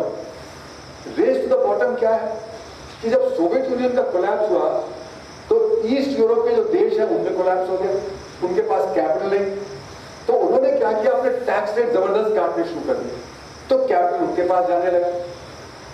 तो जर्मनी को, ब्रिटेन को, फ्रांस को, सबको टैक्स काटने पड़े। तो इसको रेस टू द बॉटम बोलते हैं कि आप टैक्स काटते जाइए, तो पब्लिक सर्विसेज के लिए टैक्स आपके पास नहीं आएगा। तो चाहे ब्रिटेन हो, चाहे फ्रांस हो, चाहे जर्मनी हो, वहां पे पब्लिक सर्विसेज कम होती जा रही है। हमारे देश में भी प्राइवेटाइजेशन हो रहा है, पब्लिक सर्विसेज कम होती चली जा रही है। तो इसका मतलब है कि भारत में तो परेशानी है ही है, लेकिन ग्लोबली भी अब परेशानी बढ़ती जा रही है। तो सवाल ये उठता है कि अब हमारे पास समाधान क्या है, एक ऑल्टरनेटिव चाहिए। और वहीं पे मुझे लगता है कि गांधी की प्रासंगिकता, कि गांधी के जो बताए हुए रास्ते थे वो एक रास्ता प्रोवाइड कर, ये सारी समस्याएं, चाहे वो पर्यावरण की हो, कंज्यूमरिज्म की हो, वो चाहे पब्लिक सर्विसेज की हो, सब में बेरोजगारी की हो, सब में गांधी की प्रासंगिकता, उसको हमें थोड़ा समझना चाहिए। और बहुत लोग ये समझते हैं कि गांधी तो आउट ऑफ डेट है, वो तो पुरानी टेक्नोलॉजी के हिसाब से बात कर रहे थे, वो तो बाबा आदम के जमाने की बात कर रहे थे। तो क्या बात सही है? क्योंकि आज तो जमाना बड़े का है, वो तो छोटे छोटे इकाइयों की, गांव की, विलेज रिपब्लिक, उसकी बात कर रहे थे। तो आज तो जो जैसे गूगल वगैरह है, वो तो देशों से भी बड़े हैं, उनका जो उत्पादन है। बहुत सारे देश हैं जिनका उत्पादन उनसे बहुत कम है। तो आज तो जमाना बिग का है और जबरदस्त डिविजन ऑफ लेबर। अगर आप ये देखें कि ये पेन जो है, इसका प्लास्टिक कहां से आया, इसकी इंक कहां से आई, ये कहां बना और कहां बिका, वो ग्लोबल है। मतलब कोई चीज सऊदी अरेबिया से शुरू हुई, वो उसका जो क्रूड ऑयल आया, उसमें से आपने सिंथेटिक थ्रेड बनाया, तो वो सिंथेटिक थ्रेड कहीं बांग्लादेश में बना, वो थ्रेड गया आपका होनोलुलु में, वहां पे उससे आपने वीविंग किया, फिर कपड़ा बना आपका वियतनाम में, और वियतनाम से फिर बटन आपने कहीं और से लिए और फिर वो इंडिया में बिका। तो इसको बोलते हैं डिविजन ऑफ लेबर। ये जो डिविजन ऑफ लेबर ये जबरदस्त है। कोई भी एक देश सब चीज नहीं बना, वो सब मिल के जगह जगह, जिसको सप्लाई चेन आप लोगों ने सुना होगा कि सप्लाई चेन बॉटलनेक, तो सप्लाई चेन बहुत लंबी चौड़ी होती है। तो सप्लाई चेन जो है, उसके चलते हुए एक कंपैरेटिव एडवांटेज की थ्योरी कि जिस चीज में आपको ज्यादा आप कर सकते हैं उत्पादकता, वो आप बनाइए, बाकी चीजें छोड़ दीजिए। तो स्पेशलाइजेशन हो रहा है। तो उसके चलते हुए गांधी तो एक पूरक की बात कर रहे थे ना, एक होलिस्टिक बात कर रहे थे। तो कहां से आते? तो ये दूसरा चैलेंज है। लेकिन अगर आप देखें तो कुछ मार्क्सिस्ट भी अब गांधी को सपोर्ट कर, पिछले 10 साल में मैंने देखा, वो कह रहे हैं कि जब डेवलपमेंट फ्रॉम बिलो होगा तो डिमांड बढ़ेगी, जब डिमांड बढ़ेगी तो इंडस्ट्री बढ़ेगी। तो गांधी का एक हिस्सा जो है वो मार्क्सिस्ट भी आज सपोर्ट कर रहे हैं। तो ये जो वैश्वीकरण, आज इसको हमें वैश्वीकरण को भी समझना है कि वैश्वीकरण किस प्रकार का है, इसका असर क्या है हमारी अर्थव्यवस्था में, और इससे जो कॉन्सेंट्रेशन हुआ, कुछ देशों में कॉन्सेंट्रेशन हुआ है, असमानता बढ़ी है, वो किस प्रकार से बढ़ी है, इसको हमें थोड़ा सा समझना पड़ेगा। तो गांधी भी जो थे शुरू में, वो भी पश्चिमी सभ्यता से बहुत प्रभावित थे, क्योंकि वहां पढ़ने गए थे। वो धीरे धीरे उनकी कॉन्शियसनेस बदली, उनको समझ में आया, और उन्होंने जो हिंद स्वराज है उसमें यहां तक लिखा कि वेस्टर्न सिविलाइजेशन इज इविल। तो उनको ये बात धीरे धीरे समझ में आई, और उनको ये भी समझ में आया कि भारत की जो समस्याएं हैं वो वैश्वीकरण से और ये जो पश्चिमी सभ्यता की वजह से हमारे देश में आई। तो उन्होंने देखा कि एक तरफा वैश्वीकरण हो रहा है, वन वे ग्लोबलाइजेशन, मतलब सारे आइडियाज वहां से आ रहे हैं, हम उसमें कंट्रीब्यूट नहीं कर रहे, उससे हमारा जो डायनेमिज्म है देश का वो खेल होता है, क्योंकि हम सारे आइडियाज रिसीव कर रहे हैं, हम आइडियाज में कंट्रीब्यूट नहीं कर रहे। और जो ब्रिटिश हुकूमत ने किया वो भी उन्होंने देखा कि फ्यूडल जो टेंडेंसीज थी उनको रीइंफोर्स करना। तो कुछ हिस्टोरियंस कहते हैं कि 18वीं सेंचुरी में भारत में भी फ्यूडलिज्म कम जोर होता है, लेकिन ब्रिटिश को रूरल एरियाज को कंट्रोल करने के लिए लैंडलॉर्ड चाहिए, तो उन्होंने लैंडलॉर्डिज्म को स्ट्रेंथन किया, और उसका जो परिणाम है वो गांधी गांधी जी ने देखा। उन्होंने ये भी देखा कि सारी की सारी नॉलेज जनरेशन वहां से हो रही है और फिर वो नॉलेज हमारे यहाँ आ रही है, तो उसमें जो हमारी जो खासियत होनी चाहिए, हमारी जो समस्याएं हैं, उसका समाधान नहीं है। तो इसको मैंने अपने राइटिंग में कहा कि Indian intellectuals have become denied देते हैं। हम नॉलेज वहां से लेते हैं, उसको भारत में रिसाइकिल कर देते हैं, और वो कितनी हमारे लिए रेलेवेंट है नहीं रेलेवेंट है उसका हमारे ध्यान। तो 1980 में जितनी भी गरीबी पे स्टडी हुई वो वर्ल्ड बैंक ने फाइनेंस की, और उसमें सारे में ये था कि मार्केट जब सॉल्व कर देगा प्रॉब्लम, क्योंकि एक्चुअली मार्केट तो बढ़ा देता है गरीबी की समस्या, पर क्योंकि उनको चाहिए कि मार्केट पे कब्जा हो, तो वो चाहते हैं कि मार्केट की पॉलिसीज चले। तो ये जो हमारे देश में एक बड़ा अजीब सा मिश्रण था थिंकिंग का, जो गांधी ने ऑब्जर्व किया कि एक तरफ फ्यूडल टेंडेंसीज स्ट्रॉन्ग थी और दूसरी कॉलोनियल मेंटालिटी, कि हम मतलब एक तरह से कॉलोनाइज्ड मेंटालिटी के साथ काम कर रहे थे। तो गांधी जो थे वो हरदम बदलते जा रहे थे, वो सीख रहे थे और सीख के वो अपनी बात को बदल लेते थे, वो किसी चीज में अड़े नहीं रहते। तो वो देखते थे कि आज की समस्या क्या है और उस समस्या को हमें कैसे हल करना है, और उसके हिसाब से वो बदलते थे। तो सवाल ये कि क्या उनके कोई फिक्स पॉइंट भी थे या सब चीज तो बदलते चले गए। जैसे कि वेज का इशू है कि वो कहते थे कि उतना ही कमाना चाहिए जितना कि हमें एक दिन के लिए चाहिए। बाद में उनको जब लोगों ने समझाया कि मार्केट में ये नहीं हो सकता, तो उन्होंने अपनी बात थोड़ी बदली, तो किसी चीज पे अड़े नहीं। तो फिर भी हमें ये सोचना पड़ेगा कि क्या गांधी इस बदलती हुई दुनिया में उनके क्या फिक्स पॉइंट थे। फिक्स पॉइंट उनके ये थे कि वो आदमी थे प्रैक्टिस, थ्योरी और एक्शन, ये दोनों का समन्वय है। सिर्फ थ्योरी नहीं, थ्योरी और एक्शन, जिसको मार्क्स ने प्रैक्टिस का नाम दिया। मार्क्स भी प्रैक्टिस के हकदार थे, उसके पक्ष में थे। और होलिस्टिक एग्जिस्टेंस, मतलब कि जो जिंदगी है वो एक होलिस्टिक है, वो हिस्सों में बटी हुई नहीं। जो आज की जिंदगी है वो अलग अलग हिस्सों में बटी हुई, वो मानते थे कि ये होलिस्टिक है। और उनका एक सिविलाइजेशनल विजन, सिविलाइजेशनल विजन का मतलब है कि सिविलाइजेशन किस प्रकार से काम करे। तो वो एक बड़े उस पर परिप्रेक्ष्य में वो करते थे, और शॉर्ट टर्मिज्म नहीं, उनकी जो भी बात थी वो लॉन्ग टर्म से जुड़ी थी। आज की बातें सब शॉर्ट टर्म से जुड़ी। तो गांधी का जो विश्वास था वो भगवान में और रिलीजन में, और उसी से वो सोल के आइडिया आए। और सोल का आइडिया ये है कि सोल तो सभी में है, तो हम सब एक, हमारा जो समाज है उसमें सब बराबर है। और समाज ही नहीं, समाज के साथ साथ नेचर। तो अगर मैं किसी व्यक्ति के प्रति वायलेंस करता हूं तो अपने प्रति वायलेंस कर रहा हूं, क्योंकि मैं भी तो वही हूं। अगर नेचर के प्रति मैं वायलेंस कर रहा हूं, मैं अपनी पर्यावरण डिस्ट्रॉय कर रहा हूं, तो मैं भी तो वही हूं, तो मैं अपने प्रति वायलेंस कर रहा हूं। तो उनका जो नॉन वायलेंस था वो आया इस आइडिया से कि सब कुछ एक, और इसीलिए उनका विजन होलिस्टिक था। तो आज जो परिस्थिति है उसमें तो हम समझते हैं कि सब कुछ अर्थव्यवस्था से निर्धारित होता है।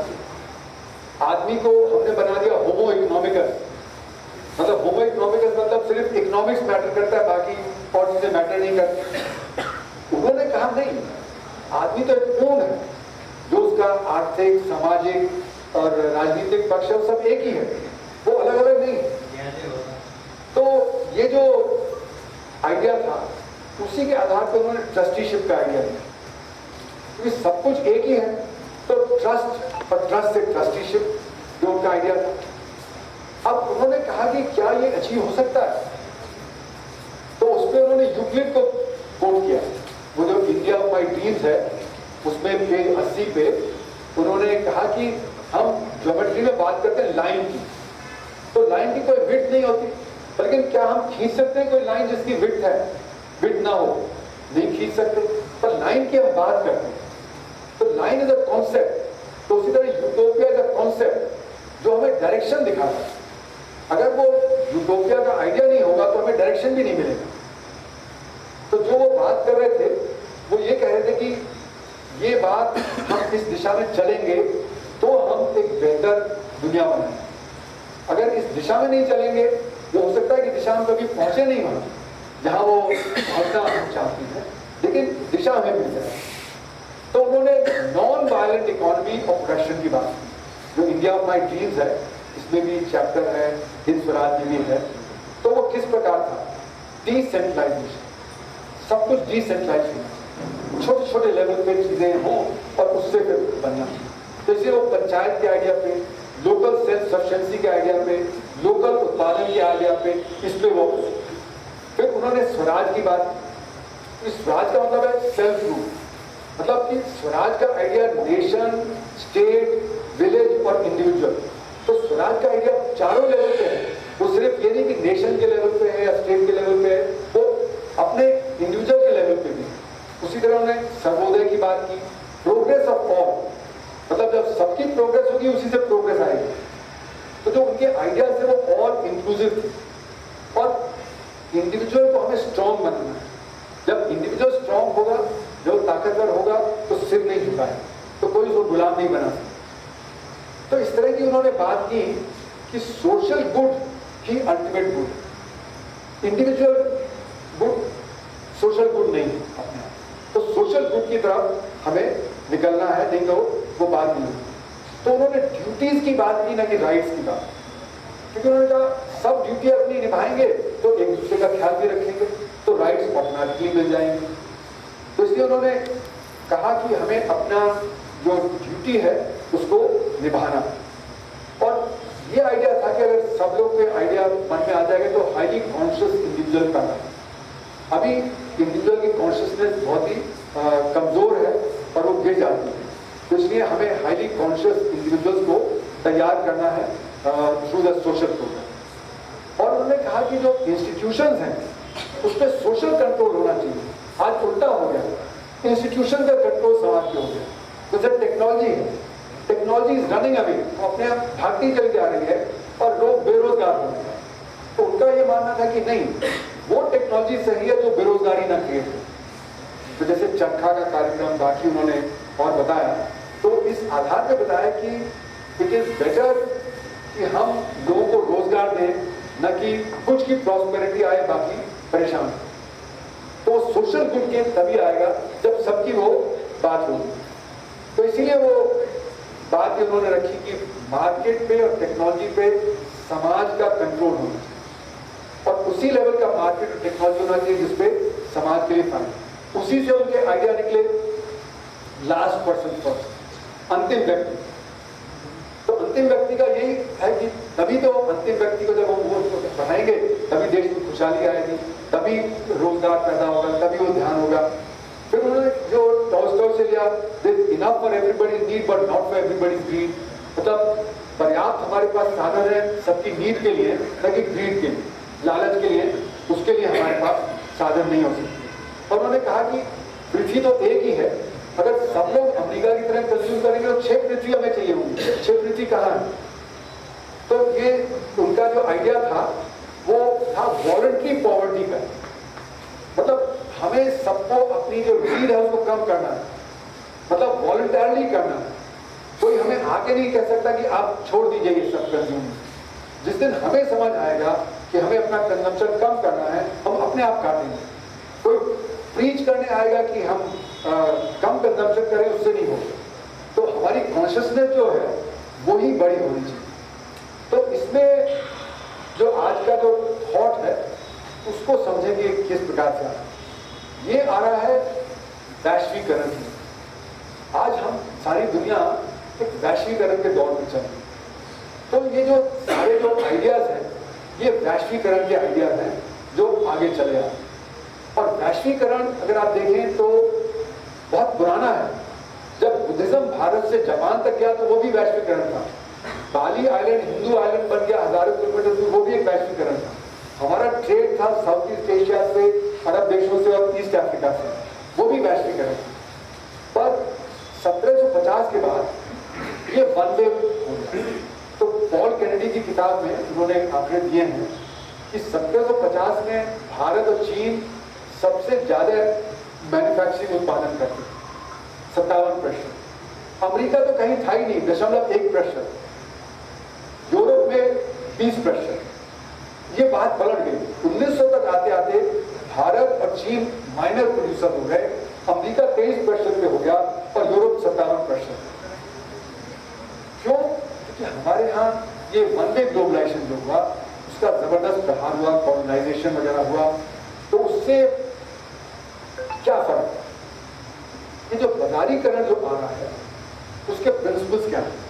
सबसे पहला प्रिंसिपल है जो सैमुअलसन साहब ने बताया, डॉलर वोट। आपके पास $1 है तो 1 वोट है, आपके पास $1,00,000 है तो 1,00,000 वोट। आप मर्सिडीज बेंज कार खरीद सकते हैं, आप खाना नहीं खरीद सकते। बाजार में वो डिजिट में, बाजार उसमें कोई डिफ्रेंसिएशन नहीं है। तो जो डेमोक्रेसी है, जो पॉलिटिकल डेमोक्रेसी है, उसमें 1 पर्सन 1 वोट है, यहाँ पे डॉलर वोट चलता है। ये डेमोक्रेसी को अंडरमाइन है। और इसके चलते हुए एक अमेरिकन 20 भारतीयों के बराबर है, क्योंकि उनकी प्रति व्यक्ति आय हमसे 20 गुना ज्यादा है। तो दुनिया के मार्केट में कौन डोमिनेट करता है? अमेरिका। मतलब अमेरिका WTO के रूल्स को भी उल्लंघन कर लेता है। वो इंटरनेशनल क्रिमिनल कोर्ट का हिस्सा नहीं है, क्योंकि उसकी ताकत है, उसकी परचेजिंग पावर। तो इससे मार्जिनलाइजेशन ऑफ द मार्जिनल, हाशिए पे खड़ा व्यक्ति और हाशिए पे चलता इस डॉलर कोर्ट से। दूसरा प्रिंसिपल है मोर इज बेटर। आपके पास एक शर्ट है तो दूसरी शर्ट, एक कार है तो दूसरी कार, एक घर है तो दूसरा घर, तो आपका वेलफेयर बढ़ जाएगा। ये अंडरलाइन बेसिस ऑफ कंज्यूमरिज्म। तो ये जो बाजारीकरण आया है, उसके चलते हुए कंज्यूमरिज्म, तो कंजम्पशन तो हरदम से होता था, लेकिन कंज्यूमरिज्म का मतलब है consumption for the sake of consumption. इस विंटर में आपका फैशन येलो है, अगले विंटर में पिंक है, अगले विंटर में ब्लू है, तो आप अपने ब्लू कपड़े फेंक दीजिए, आप येलो कपड़े फेंक दीजिए और पिंक कपड़े आप इस्तेमाल करिए। तो ये जो कंज्यूमरिज्म है, मोर इज बेटर, उसी से पर्यावरण का है।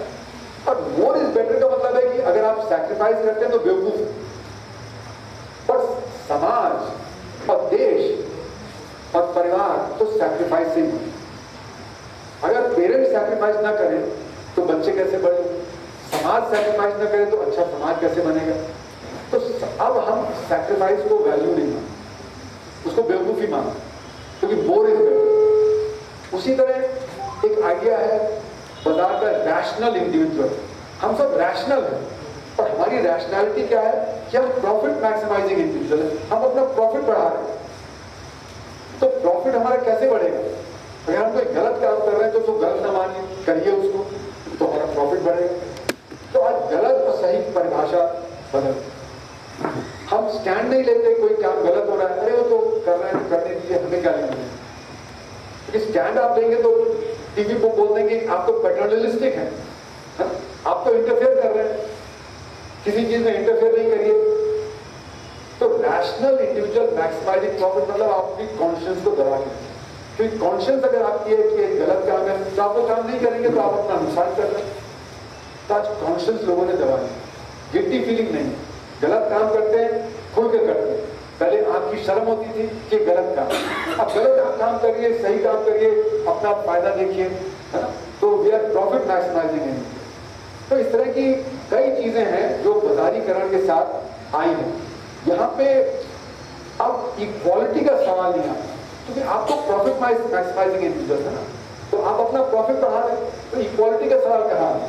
तो इक्वालिटी का भी नहीं, इक्विटी का भी नहीं है सवाल। तो इक्वालिटी और इक्विटी खत्म हो गई, कॉन्शियस खत्म हो गई कि आप अपनी कॉन्शियस को किस प्रकार से आगे बढ़ा रहे हैं, नहीं बढ़ा रहे हैं। अरुण जी, ये निदान की बात हम कर रहे हैं, गांधीवादी दृष्टिकोण से जब हम इस पर चर्चा कर रहे हैं, तो उनकी जो स्वदेशी और कुटीर उद्योग की जो बात है, वो इसका निदान नहीं बन सकता है। यही इसी पे मैं आ रहा हूँ। अभी जो समस्याएं हैं जो आज की ना, वो ये है, जो आज हमारी थिंकिंग बदल गई, जो हमारी सोच बदल गई, वो सोच को गांधी के विचारों के साथ अगर हम जोड़ेंगे तभी वो सोच दोबारा बदलेगी। तो आज मैं बता रहा हूँ कि आज जो हमारी समस्याएं हैं वो उनकी जड़ में क्या है, वो बिल्कुल एंटी गांधी है। जब गांधी की तरफ हम जाएंगे, वही मैं उसकी तरफ आ रहा हूँ। तो आज जो एक इंटरनेशनल डिवीजन ऑफ लेबर हो गया, तो एक लैरी समर साहब जो वर्ल्ड बैंक के चीफ इकोनॉमिस्ट थे, अमेरिका में वो चीफ इकोनॉमिस्ट थे, हार्वर्ड यूनिवर्सिटी के प्रेसिडेंट हो गए, उनको रिजाइन करना पड़ा। तो उन्होंने एक लेख लिखा 1992 में जब वो वर्ल्ड बैंक के चीफ थे कि अगर कैंसर आए तो कहाँ आए? तीसरी दुनिया के देशों में। तीसरी दुनिया के देशों में आएगा तो दुनिया का नुकसान कम होगा, अगर उन्नत देशों में आएगा तो ज्यादा नुकसान होगा। उन्होंने कहा it is 120 time more efficient कि लोग गरीब देशों में मरे ना कि अमीर देशों में। 120 गुना। तो सारी पोल्यूटिंग इंडस्ट्री डेवलपिंग कंट्री में लगा दी। और आप देखिए यही हुआ पिछले 30 सालों में। अगर लेड एसिड बैटरी का वेस्ट का रिसाइकलिंग तो कहाँ है? हॉस्पिटल वेस्ट का रिसाइकलिंग है तो कहाँ पे? अफ्रीका में है। आपके जो शिप ब्रेकिंग का है वो कहाँ पे? बांग्लादेश, इंडिया में है। तो जो सबसे पोल्यूटिंग इंडस्ट्रीज है, metallurgy, paper, chemical, Bhopal gas कांड, ये सारा हमारे देशों में आ गया। उन्होंने अपना पर्यावरण संभाला, उनका पर्यावरण साफ हो गया, हमारी नदियां गंदी हो गई, हमारी हवा प्रदूषित हो गई, हमारे जंगल खराब हो गए। तो ये इंटरनेशनल डिवीजन ऑफ लेबर जो है, तो जब ये बात लंदन इकोनॉमिस्ट में आई 8 फरवरी 1992 में, तो वर्ल्ड बैंक परेशान हो गया। तो उन्होंने ये नहीं कहा कि ये पेपर नहीं है, उन्होंने कहा ये डिस्कशन पेपर है। पर ये बाजार की अवधारणा क्या है समाज के बारे में दिखाना कि बाजार में आदमी सिर्फ एक नंबर, एक मशीन का हिस्सा है। उसको मशीन को ऑन कर दिए रोजगार हो गया, ऑफ कर दीजिए तो बेरोजगारी हो गई। उससे जो चार्ली चैपलिन की फिल्म है, जो फेमस फिल्म जिसमें आदमी सिर्फ हथौड़ा ही चलाता रहता है सारा दिन, वो मशीन का हिस्सा बन गया। तो we are a dog in a big machine. और हम जो कर रहे हैं ये इंटरनेशनल डिवीजन ऑफ लेबर कर रहा है, जिससे सारा हम अपनी पर्यावरण खराब कर रहे हैं वो अपने साथ। तो कुल मिला के ये जो सारे जो चीजें हैं, जो बाजारीकरण के प्रिंसिपल्स हैं, वो गांधी के प्रिंसिपल्स के बिल्कुल विपरीत है। तो जैसे मैंने कहा कि कंज्यूमरिज्म से अगर जूझना है तो हमें आदमी को इतना सशक्त बनाना है कि वो वॉलंटरी पॉवर्टी को एक्सेप्ट करे। जब वो वॉलंटरी पॉवर्टी को एक्सेप्ट करेगा तब वो फिर परेशानी कम होगी। फिर डेमोक्रेसी अगर हमें बढ़ानी है तो हम मार्केट के हिसाब से डेमोक्रेसी नहीं बढ़ा सकते, क्योंकि वो तो डॉलर वोट पे आधारित है। उसके लिए तो हमें हर व्यक्ति को काउंट करना पड़ेगा, ना कि उसके कितने में डॉलर है। तो ये जो सारे जो आपने सही कहा कि ये जो प्रिंसिपल्स आ गए हैं जो आज समाज में घर कर रहे हैं, उनका अगर समाधान निकालना है वो गांधी के ही प्रिंसिपल्स में आएगा, वो उससे बाहर नहीं आएगा। और इसीलिए गांधी के बारे में अब लोग कुछ ज्यादा सोच रहे हैं। पहले बीच में सोच कम हो गई थी। मैं मेक्सिको गया तो वहाँ पे गांधी के नाम से किताबों की श्रृंखला, जो किताबों की जो दुकानें हैं उनकी श्रृंखला, गांधी का पार्क, गांधी की स्टैच्यू, जगह जगह आपको दुनिया में, क्योंकि लोग ये रियलाइज कर रहे हैं कि जो मॉडल है, जो आज बाजारीकरण का मॉडल है, वो ए हिस्टोरिकल और ए पॉलिटिकल। उसमें सामाजिक न्याय की बात नहीं है, उसमें पॉलिटिक्स की बात नहीं है, उसमें इतिहास नहीं है। क्योंकि हमने ये मान लिया कि आदमी सिर्फ इकोनॉमिकली डिटर्मिन हो रहा है, होमो इकोनॉमिकल। इसी के चलते हुए आप देखें तो स्टेट रिट्रीट कर रहा है मार्केट से आगे बढ़। बजट हमने ये मान लिया कि market is objective and society is subjective. तो सोसाइटी रिट्रीट करे, मार्केट आगे बढ़े। तो जो मार्केट कर सकता है वही सही है। तो इसलिए जो मेरा कहना है कि ये जो सारी चीजें हैं, इससे जो भारत की एक स्पिरिट थी वो कहीं खो गई।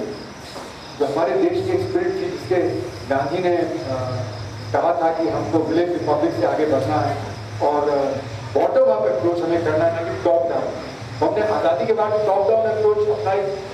तो टॉप डाउन में जो अंतिम व्यक्ति है वो तो अंतिम चला गया, जो ऊपर का ऊपरी स्तर का व्यक्ति ऊपरी हो गया। और वो मॉडल था लुइस मॉडल, जो आर्थर लुइस, जिसको बाद में नोबेल प्राइज मिला। उन्होंने कहा कि उन्नत सेक्टर है, जिसको हम बढ़ावा दें तो जो बैकवर्ड सेक्टर वो अपने आप उसमें एब्जॉर्ब हो जाएगा। ये मॉडल था यूरोप के डेवलपमेंट का 1820, 1830, 1840। तो भारत के डेवलपमेंट का 1960s का मॉडल नहीं है।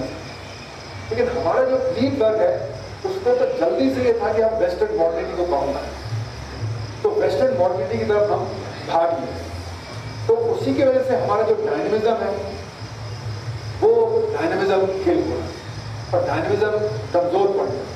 और मुझे कई बार लगता है कि जो हमारा मिडिल क्लास है, जो शिक्षित वर्ग है, वो डीप इनसिक्योरिटी, इंफीरियरिटी कॉम्प्लेक्स से प्रभावित है।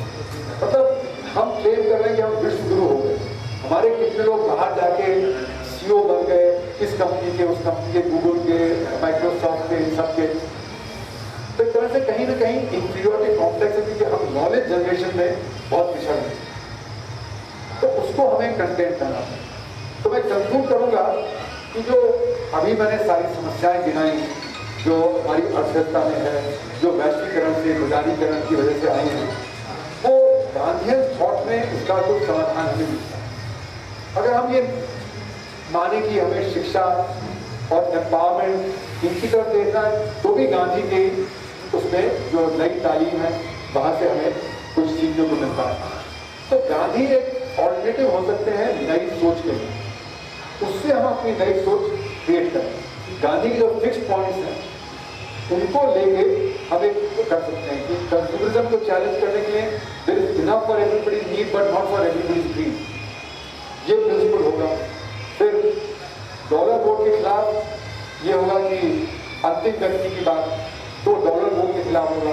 तो इस तरह हम ये बातें अगर अपनाएंगे, उन पर हम ज़्यादा विचार करेंगे, उन पर हम आगे बात करेंगे, तो निकलेगा हमारा ये समाधान।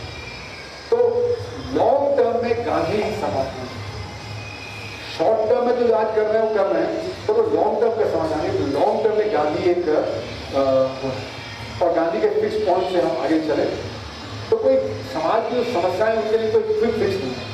समस्याएं बढ़ती चली जा रही हो, चाहे पर्यावरण की हो, असमानता की हो, बाकी और चीज़ों की, और क्या सही रास्ता हो उस एंड की तरफ पहुंचने में, वो भी गांधी बताते हैं कि एंड ऑफ मीन्स, इनमें कॉन्ट्रडिक्शन नहीं है। जीरो बजट जो आता है कंप्लीट करने देते हैं, उसके बाद फिर बातचीत करते हैं। नहीं, अभी बोलने देते हैं, फिर बातचीत करते हैं। नहीं, मेरा लास्ट पॉइंट ये था कि एंड ऑफ मीन्स का जो है उसकी तरफ हमें ध्यान देना बहुत जरूरी है। धन्यवाद। मैंने बहुत समय नहीं दिया, सबकी पेशेंस को टेस्ट किया। हाँ जी हाँ।